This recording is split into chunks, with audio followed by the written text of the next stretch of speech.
2011 کے خطرناک زلزلے اور سونامی کے بعد جاپان نے اپنے ایک چھوٹے سے ساحلی علاقے پر تقریباً 395 کلومیٹر طویل ایک دیو ہیکل سونامی وال تعمیر کی، جس کی اونچائی تقریباً 48 فٹ ہوا میں اور 82 فٹ زمین کے اندر بنیادیں بنائی گئیں۔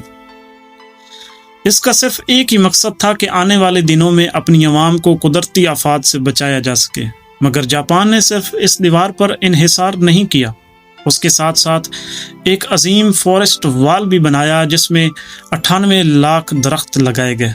ان درختوں کا مقصد یہ تھا کہ اگر لہریں اس دیوار کو توڑ کر بھی گزر آئیں تو یہ درخت اس زمینی کٹاؤ کو روک سکیں۔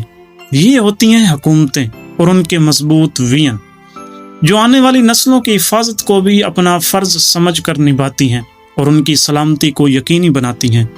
اور ادھر پاکستان میں ہم بچپن سے لے کر اب تک یہی سنتے آ رہے ہیں کہ بھارت نے آبی جارحیت کی اور پاکستان کے نشیبی علاقے زیر آب آ گئے۔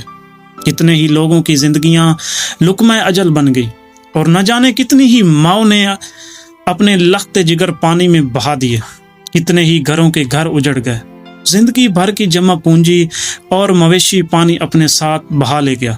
بچپن سے ہم یہی سنتے آئے ہیں، سال کا کچھ حصہ ہم پانی کو ترستے رہتے ہیں جب پانی کی ضرورت ہوتی ہے، لیکن جب پانی آتا ہے تو ہماری زندگیاں لے جاتا ہے۔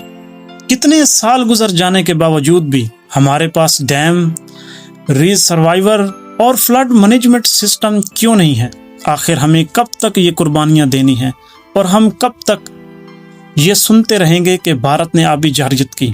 ادھر ادھر کی بات نہ کر، یہ بتا قافلہ کیوں لٹا؟ مجھے رہزنوں سے گلہ نہیں، تیری رہبری کا سوال ہے۔ السلام علیکم۔